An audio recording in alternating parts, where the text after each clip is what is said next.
Well, that didn't take that long. Instead of dropping it off to him, I am now taking it to his house because he says, "Are you going over the bridge?" And I said, "Well, yeah, I'm taking some food to Jake." "Well, will you please just take it to my house?" I says, "Garth, I'm going to go to Big X after I get done with Jake, so, and that's in the opposite direction. I don't want to have to come back here to give you your key." "Oh, just put the key in the mailbox." "I am not going to put your key in your mailbox so that when somebody comes there and looks in your mailbox, they got the key to walk into your house. I don't care if you got your house surveillanced or not." He's like, the Blazer's there in the driveway. It's unlocked. Put it in the front seat there. So I guess I'm going to his house to drop off the food. Then I'm going to go to Jake's work to drop off his food. Then I'm going to go to Big X. And then I'm going to go to Walmart. Jeff wants to have chicken and rice again. I can't do chicken and rice again. I can't do it. I am so sick of chicken and rice with him. I know, I'm complaining. I need to roll the window down a little bit. Anyways, my kids are in their 30s and they drive me nuts. Hell, my kids that are in the 40s are driving me nuts. And I'm going to get stopped by this damn light again. Okay, nothing I can do about it. Anyways, I don't even know what I was talking about. Oh, Todd and ADHD. I know some of the things that he had with him. That's how I know that I had it, but I'm never diagnosed with it because there's nothing that can be done about it. When 60 years ago, when I was born, I don't even know if they knew what ADHD was. I know that I wasn't put on any medication. I was titled as a troubled kid. I got into trouble a lot. I mean, I still graduated and I got semi-decent grades, but I wasn't a kid. You know how you study? You go to school and they give you words on Monday, and Friday you're going to have a test. I could write those words 100 times every single day right up until Friday and still blow the test. Or I could just not touch those words, look at those words, have anything to do with those words until Thursday night before I go to bed. Write those words 5 times each, put those words in a sentence so that I comprehended exactly what they were, go to school the next day and ace that test. Then, 2 weeks later, take a test on the same exact words and not even know them. It's like I had a short attention span that I could learn a lot of shit in that short amount of time, but over time, some things stuck with me, a lot of things didn't. So, that's how I was when I was younger. I still graduated high school. I still, I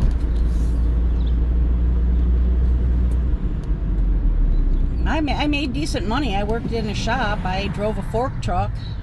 I made it to a line leader.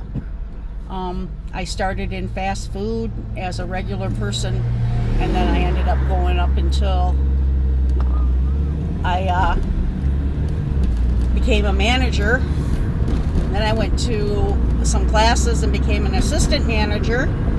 And then I left Taco Bell and went to Long John Silver's and became a general manager. So I did my share here. Oh, wow. Loud. I made decent money. God. I'm on the bridge right now and it's loud all of a sudden around me. I did okay. What happened to me was my youngest son Jake had to have a physical because he was in football, and I was driving him to get his physical, and it was at the school, and I was behind some cars that were stopped at a school entrance on State Park Drive, and I was stopped. There was a van in front of me, had kids in it, and they had there was a car in front of them trying to turn left, and there was cars coming, so we were all waiting and stopped. And then I just happened to look up in the rear view mirror and see a truck coming at me and I seen the profile of his face, because he was not looking forward at me. He was looking at something that was going past, and he literally did not see me. By the time he turned his head back, he never touched the brake or nothing.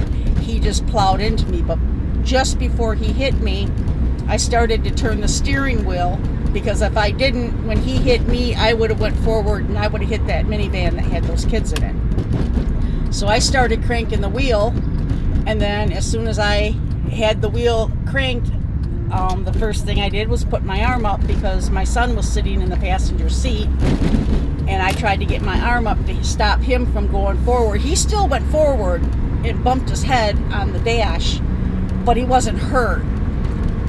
I took most of it on my side, and I was hit so hard that it broke the seat I was in, and it to my lower back, and I was like in shock, and they took me to the hospital, and I was, they popped me, gave me a couple Norcos, which if anybody knows painkillers, Norcos are very strong, especially number 10s. So I wasn't feeling any pain at that time. They had me stand up, they had me bend over and try to touch my toes. I was doing it with no problem, not feeling no pain at all. And you mind you, this is after I've been at the thing for a couple of hours. I didn't feel no pain at all. And then I went home, and the next day I got up, and I was hurting, and I had to go to work, because I want to say, if you work in a shop, everybody knows you have to work a day before and a day after a holiday in order to get paid for that holiday. And it was the day after a holiday. It was a holiday weekend. So I had to work at least 4 hours of my shift. And when I walked in, I literally was dragging my right foot. It's called foot drop. Okay, go ahead. So, big bumps. So I was basically told by my boss, get up on that fork truck and don't move. And I'm like, huh? He says, you sit your ass on that fork truck and you do not move until your 4 hours is up. At the end of the 4 hours, you leave. You go straight to the hospital. I went straight to the hospital. They did an emergency MRI, and I had to have back surgery. And then within a year of having the back surgery, I had to have surgery again. The first surgery, they went in through my back and put a titanium plate on my vertebrae and screwed it all in. They removed a piece of broken disc between the vertebrae. My second surgery, they cut in through my stomach. They kind of moved all my guts aside and then wrapped a metal cage around my lower spine. So I have no mobility in the lower part of my back. And then basically I couldn't work no more because my job was, I loaded and unloaded semi-trucks. So I was not able to do that. I couldn't turn. I couldn't do any of that shit. So I basically got put on disability, and was basically because I couldn't sit for very long. I couldn't stand for very long. They tried to have me do aqua therapy. I couldn't do that. So it was a big mess, and I ended up, how do I want to say, not working again, basically. I worked a little bit at a corner store by where I used to live, where I was able to sit and work a register. I didn't carry things or move things or anything like that. I was helping the people out that worked there that I was friends with, because they couldn't keep nobody working there. And then that's basically it. I did have to eventually get off the Norco. I was taking it 4 or 5 times a day, the 10s. And then I was told that it is addictive and you're going to have trouble getting off it. You're going to go through withdrawals. My doctor says, you want me to give you something for going through withdrawals? And I said, no, let's see if I can do it first. And I did it. I stopped. It's just like when I used to smoke, pack to almost 2 packs a day. When I said that was it, that was it. I quit. I quit smoking. I actually got put on this medicine. I can't think of the name of it, but it's where you take, I want to say, a full pill 3 times a day.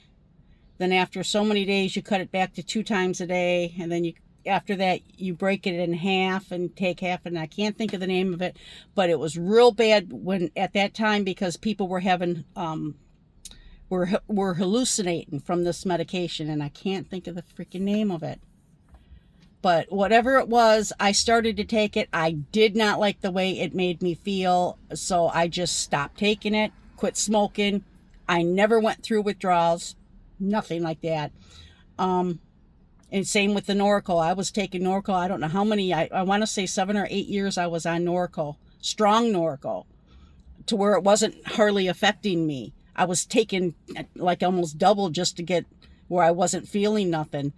And then they put me on gabapentin, which is, it's a Neurontin. It makes your brain think you're not in pain. I think that's how they put it. I'm still taking the gabapentin twice a day, once in the morning and once at night, but I don't take no other pain pills besides Tylenol.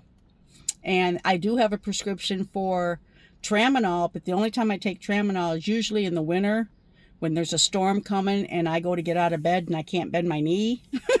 And a lot of that is arthritis because my ass is old, but that's where I would take one of them. And they're not the strongest. They're like only 50 milligram, but I don't take nothing like that. A drink? You betcha. I like having a nice cold beer. I like having a cocktail. Like my husband got me these things. They start with an N and I cannot think of the name of it now. Nutriol or something like that. It's a cocktail that has vodka in it. And the one that I like, lemon lime. I don't know. I like lemon lime even for like a margarita or something. And I got one of them and I pour it over ice. That was freaking good. I like that. I had 2 of them. And then my other go-to is just like, I used to love Absolute vodka and lemonade. I'd use pink lemonade because it's not as sweet as the regular lemonade. That used to be my go-to. Anyways, I am at Garce now. I'm going to run this in and then leave his key. And I will probably not leave another recording until I'm on my way to Begix. But everybody have a great day. Bye for now.